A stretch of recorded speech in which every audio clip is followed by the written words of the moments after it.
You ask Tiger to solve. This deals with linear equations with one unknown. The final result is x equals 8. Let's solve it step by step. Simplify the expression. Expand the parentheses. Simplify the arithmetic. Group all constants on the right side of the equation. Add 12 to both sides.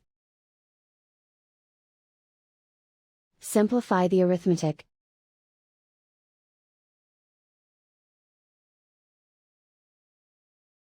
Isolate the x. Divide both sides by 6. Simplify the fraction. Find the greatest common factor of the numerator and denominator. Factor out and cancel the greatest common factor. And so the final result is x equals 8.